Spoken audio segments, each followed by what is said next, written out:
지난 시간에 이어 네빌 고다드의 또 다른 강연, 확실한 투자입니다. 그대의 생각과 그대의 시간과 그대의 돈을 소비하는 것을 멈춰야만 한다. 삶의 모든 것은 투자가 되어야 한다. 오늘의 주제는 확실한 투자입니다.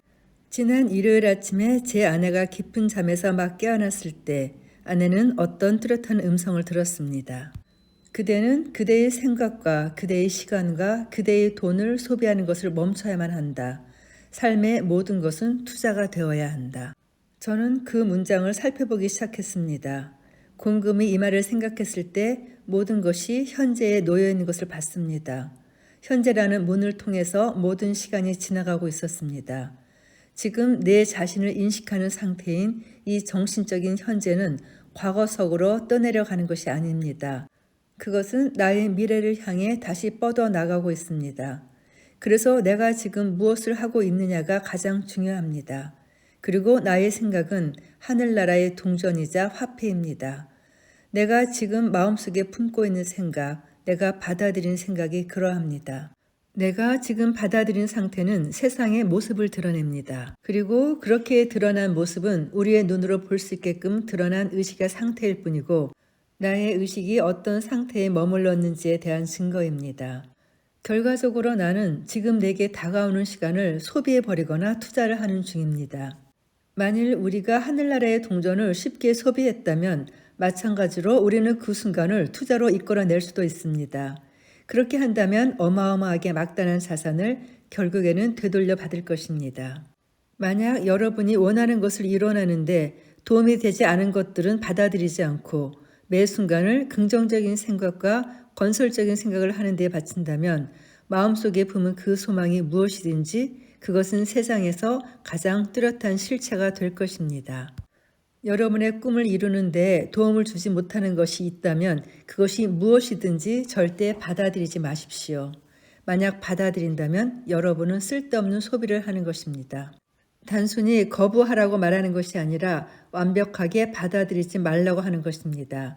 즉 완벽한 무시를 통해서 지금 듣고 있는 것 대신에 여러분이 들었으면 하는 것, 소망하는 것들을 향해 고개를 돌리라는 것이고 그렇게 한다면 비로소 여러분은 투자를 하는 것입니다.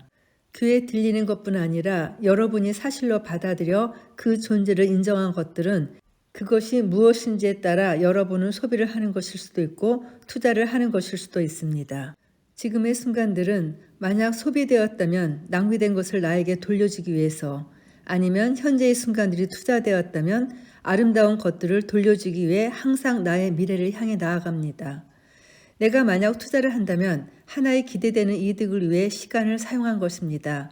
따라서 나는 그것이 가져다 줄 것들을 희망합니다. 단순한 희망이 아니라 그 보상들을 기대하고 나의 투자에 대한 이득을 기대합니다. 그래서 바로 오늘 지금 흘러가는 시간이 여러분에게 내일은 거대한 배당금을 되돌려 줄 수 있습니다. 의식 안에서 완벽하게 받아들인 상태는 세상 밖에서 모습을 드러낸다는 것을 깨달은 한 남자가 있었습니다. 그는 이 법칙을 받아들인 것만으로 일어난 놀라운 일을 제게 말해줬습니다. 제 차를 사게 됐던 이야기인데요. 저는 법칙을 가볍게 사용했어요. 거실에 앉아서 캐딜락을 운전하는 것을 상상했죠. 그것을 얻기 위한 현실적인 노력은 하지 않고 단지 캐딜락이 제 것이라고 받아들였어요. 그것을 얻겠다고 마음먹은 후 거래처와 전화 3통화를 했고 그날 이 차를 얻게 되었죠. 그는 흥미로운 이야기를 하나 더 했습니다. 지미는 처분할 부동산이 몇 개 있어서 광고를 냈더니 한 남자에서 전화가 왔습니다. 검둥이의 부동산은 원치 않소. 지밀은 이 말을 못 들은 척 행동했습니다. 대신에 투자 가치 있는 다양한 종류의 부동산이 있다고 말했습니다. 일주일 후에 그 남자가 다시 전화를 해서 지미와 만나기를 요구했습니다. 검둥이인 지미를 보고 그 남자는 거의 기절할 뻔했지만 시간이 촉박했기 때문에 37,000달러어치의 부동산을 구입했습니다. 선입견이라는 것은 자신의 시간을 낭비하게 만들기 때문에 그것에 주의를 기울일 여력이 없습니다. 우리 모두 우리의 생각과 우리의 시간과 우리의 돈을 소비하는 것을 멈춰야만 합니다. 삶의 모든 것은 투자가 되어야 합니다. 우리는 이 진리를 압니다. 모든 것은 여러분의 의식에서 나온다고 말하고 있습니다. 여러분이 만나게 될 모든 환경은 여러분이 어떤 상태를 사실로 받아들였는지에 대한 증거일 뿐입니다. 만약 여러분이 처해 있는 상황이 마음에 들지 않는다면 지금 소비하는 것을 멈추고 투자의 기술을 배우십시오. 왜냐하면 매 순간은 투자할 기회입니다. 나 자신에게 축복을 내릴지 아니면 나 자신을 저주하든지 그 선택은 오직 나에게 달려 있습니다. 모든 것이 내 앞에 주어져 있다는 것을 알고 더 이상 우리의 재산을 소비하지 말고 이젠 투자하는 사람이 되기로 결심했다면 우리는 정말로 지혜로운 사람입니다. 시간은 여러분이 매 순간 무엇을 하는지 알고 있습니다. 나는 고귀하고 훌륭하고 멋진 존재이며 나의 아버지는 자신을 닮은 아들을 자랑스럽게 여긴다는 것을 이젠 사실로 받아들입니다. 그래서 내가 현재를 투자하기 시작했고 이성과 감각이 거부하는 존재가 이미 되었다는 것을 인정해서 그렇게 사실로 받아들인 것 안에서 살기 시작한다면 만약 그 사실로 받아들인 것들이 오늘이나 내일 모습을 드러내지 않을지라도 여전히 나는 내가 원하는 존재가 이미 되었다는 확신 속에서 살 것이고 하루 종일 그것에만 초점을 두어 좋은 것만을 들을 것입니다. 나는 이런 행동이 투자라는 것을 압니다. 그리고 얼마 가지 않아 이 투자에 대한 배당금은 반드시 돌아올 것입니다. 그것이 우리 존재의 법칙입니다. 여러분에게 필요한 것은 시간입니다. 그리고 여러분은 그것을 이미 가지고 있습니다. 바로 이 순간이죠. 그리고 여러분에게 필요한 것은 생각입니다. 그것이 바로 돈입니다. 그래서 지금이라는 시간을 소비하는 대신에 그리고 생각을 지금 안에 소비하는 대신에 지금 투자해야 합니다. 앞서 저는 목적에서 생각하는 것, think from과 목적을 생각하는 것, think of의 차이를 말씀드렸습니다.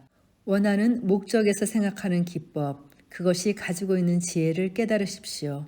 지금 이 자리에서 여러분 세상의 모습을 보신 후에 인생에서 여러분이 가지고 있는 사랑스러운 목적을 명확하게 말하십시오. 그리고 다음의 질문을 자신에게 던져보십시오. 지금 그 상태가 현실이 되었다면 그것은 어떤 모습일까? 난 어떤 느낌일까? 그러면 그 질문에 대한 답으로서 하나의 느낌이 주어질 것입니다. 그때 목적에서 생각하는 것을 배우십시오. 이성은 여러분의 목적을 거부할지 모르지만 혹은 세상 모든 것이 그것을 거부할지 모르지만 여러분은 그 목적을 차지해 나갑니다. 여러분은 현재의 순간을 투자하고 있고 이것은 여러분의 세상 안에서 살아있는 실체가 되어 돌아올 것입니다. 이제 침묵 속으로 들어가겠습니다. 이어지는 다음 내용은 1967년도의 강연 내용입니다. 믿음으로 걸어라. 고린도 후서에 보면 바울이 이렇게 말합니다. 우리는 보이는 것에 의지해서 걷는 것이 아니라 믿음에 의지해서 걷더라. 눈에 의지해 걷게 되면 보이는 것으로 우리가 걸어 나갈 길을 인식합니다. 하지만 바울은 마음속에서 보이는 것에 의지해 삶의 방향을 정하라고 말합니다. 바꿔 말하면 가고 싶은 곳이 있거나 원하는 모습이 있을 때 환경을 바꾸려 하지 말고 마음속의 환경만을 변화시킨 채 이것만 보면서 믿음의 의지에 걸어 나가라고 말하고 있습니다. 그렇게 의식의 상태를 바꾸고 바뀐 의식 상태의 믿음을 유지한다면 마음 안에서만 보이던 것이 외부 세상의 모습을 드러낼 것입니다. 바울이 바라던 것은 하나님의 가장 높은 곳까지 부름을 받는 것이었습니다. 여러분도 이런 이상을 갖기를 바라지만 아마 현실은 그렇지 않을 것입니다. 예를 들면 돈이 필요하다든가 하는 다른 문제가 여러분을 짓누르고 있을 것입니다. 그렇다면 그것을 여러분의 목표로 삼고 바울이 썼던 것과 같은 방법을 쓰도록 하십시오. 여러분이 과거가 어떤 상태든 상관없이 그것에 돌아서서 원하는 모습 또는 하기 원하는 것들에 손을 뻗고 그것의 믿음을 유지한다면 세상 그 무엇도 여러분을 막을 수는 없습니다. 여러분이 이미 그 상태에 있다는 것을 사실로 받아들이는 것을 계속해 나간다면 사실로 받아들이는 존재가 될 것입니다. 여러분의 생각을 관찰해 보면 여러분이 지금 어디로 가고 있고 지금 무엇을 하고 있는지 말할 수 있습니다. 혐오스러운 과거의 기억들이 떠오른다면 여러분은 그 경험들을 현재의 삶으로 다시 불러내는 것입니다. 하지만 여러분 뒤에 놓여 있는 것을 잊은 채 과거에 등을 돌리고 앞에 놓여 있는 것을 향해 손을 뻗는다면 여러분은 올바르게 행동을 하는 것이고 여러분은 여러분이 마음속에서 응시하고 있는 존재가 될 것입니다. 여러분은 이 진리가 작용하고 있는 힘 그 자체이고 반드시 그 힘과 함께 살아야 합니다. 상상력은 영적인 감각입니다. 생생한 영상이고 생생한 소리입니다. 베토벤이 귀가 멀었을 때 외부 세상의 소리와는 결별했지만 내부의 귀를 가지고 듣기 시작했습니다. 우리는 어떤 특정한 소리와 감촉 그리고 장면을 기억에서 불러낼 수 있고 그것들은 우리를 그것들이 있었던 곳으로 데려다 놓을 수 있습니다. 보이는 것에 의지해서 걷지 말고 바울처럼 믿음으로 걷는 법을 배우십시오. 뒤에 놓여 있는 것을 잊고 앞에 놓인 것을 향해 손을 뻗으십시오. 목적지에 다다랐다면 여러분은 무엇을 보겠습니까? 여러분이 그곳에 있다면 여러분은 무엇을 느끼겠습니까? 그것이 사실이라면 여러분은 어떻게 행동하겠습니까? 그 상태 속에서 걸어나가면 반드시 성취해낼 것입니다. 이제 침묵 속으로 들어가겠습니다. 이어지는 다음 내용은 1968년도에 강연한 내용 철면피입니다. 여러분은 새로운 개념을 반복해서 그것과 함께 살지 않는 한 그 어떤 것도 여러분의 것이 되지는 못할 것입니다. 여러분은 그동안 외부에 계시는 하나님을 믿으라고 배웠습니다. 하지만 우리는 단지 상상력이라고 말합니다.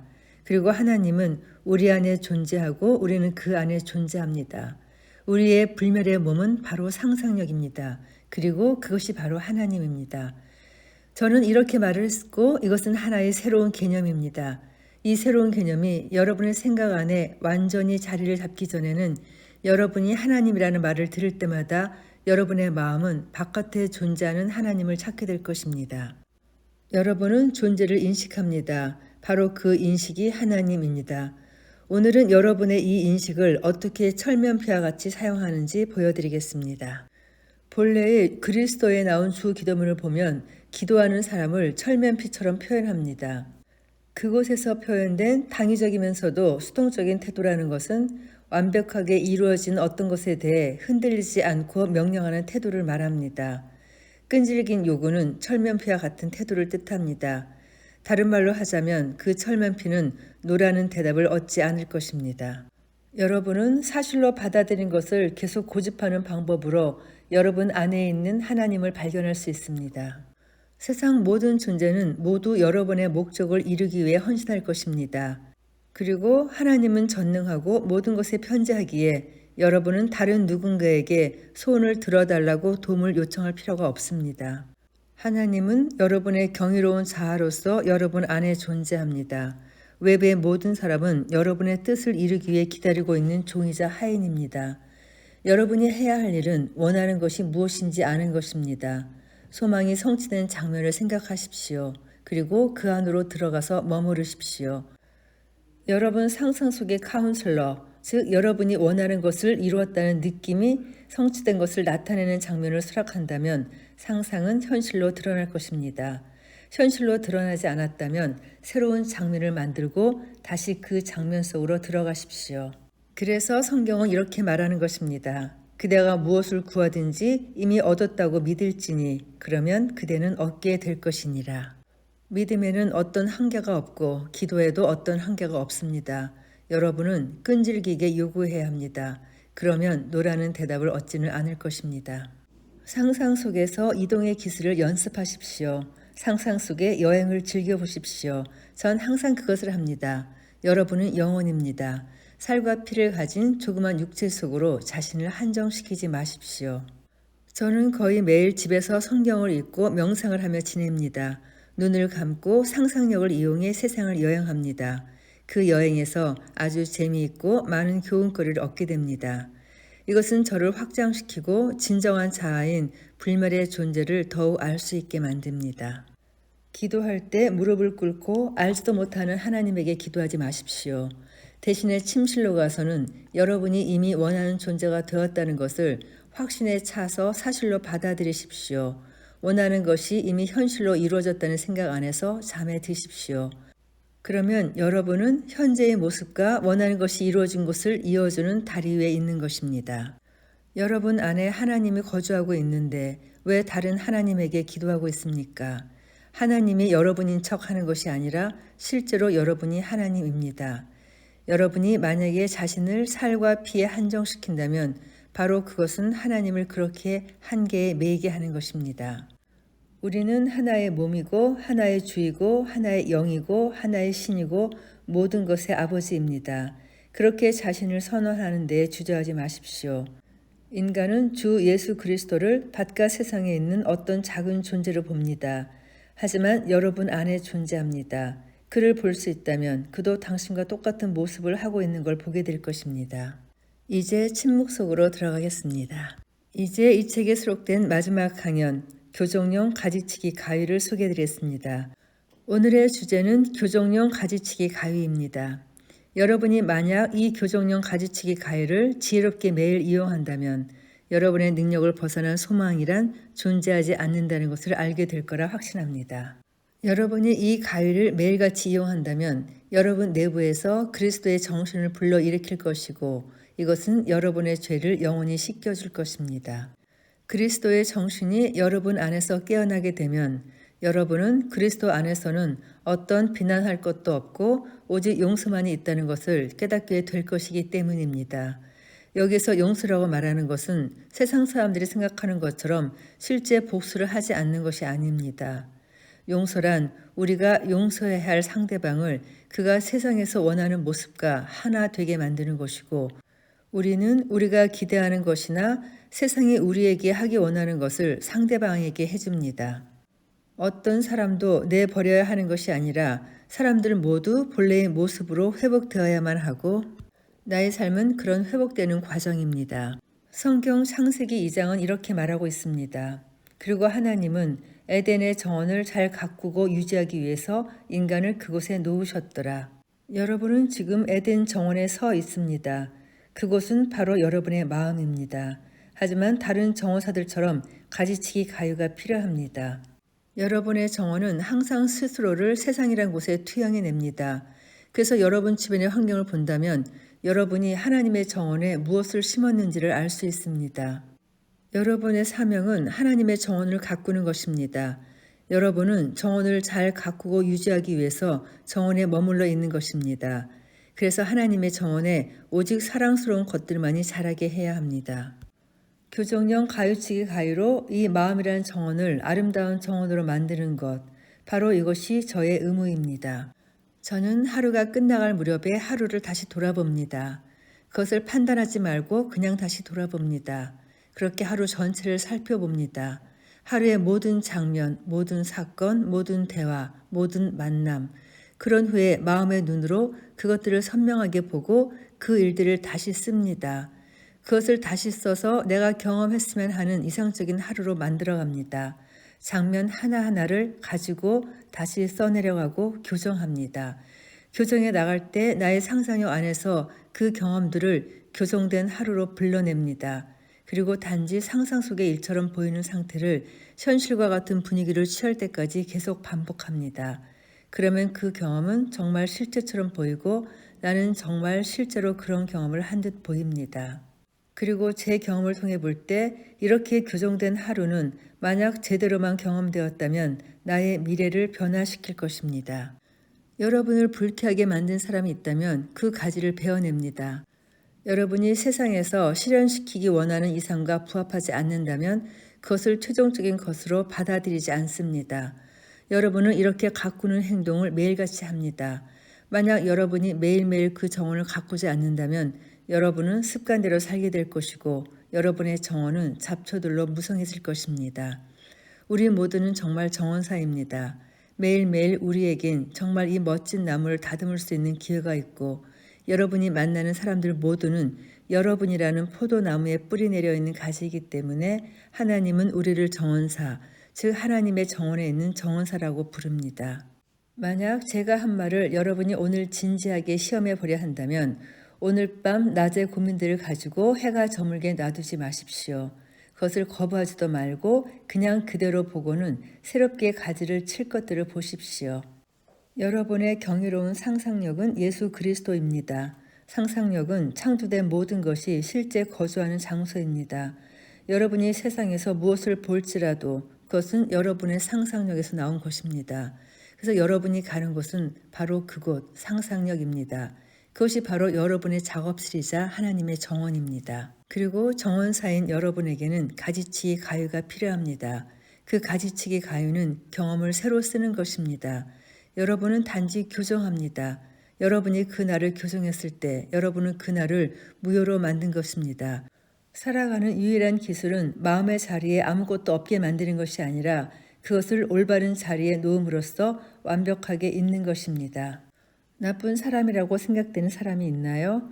그 사람을 여러분의 마음의 눈앞으로 데려와서 부드러운 영혼, 사랑스러운 영혼으로 생각하고 가장 아름다운 대화를 나눠보십시오. 여러분이 정말 그렇게 한다면 여러분은 하늘나라의 왕국에 들어가서 그와 대화를 나누는 것이기 때문에 이 대화가 실체라는 것을 믿으십시오. 이렇게 함으로써 그 사람이 나쁘다고 인식하는 것을 멈추고 친구로 만드십시오. 그의 모습이 어떻든지 상관하지 말고 설사 그가 사랑스러운 사람이었더라도 여러분은 그의 모습을 가지치게 할 수 있습니다. 여러분의 세상에서 만나는 모든 존재는 전적으로 여러분의 책임입니다. 우리가 알고 있듯이 예수는 세상에서 유일한 존재입니다. 그 유일한 존재인 예수 그리스도는 바로 여러분의 상상력입니다. 왜냐하면 모든 창조물은 그 안에서 살고 있고 그에 의해 모든 것이 만들어졌으며 그것이 없다면 어떤 것도 만들어진 것은 없습니다. 그래서 아름다운 상상력을 지혜롭게 그리고 사랑스럽게 다른 이들을 위해서 사용하십시오. 그렇다면 여러분은 말 그대로 하나님과 인간 사이를 중재하는 것입니다. 상상력은 세상을 회복하는 힘입니다. 그리고 여러분은 사랑스럽고 아름다운 방식으로 상상력을 사용함으로써 하나님과 인간 사이를 실제로 중재합니다.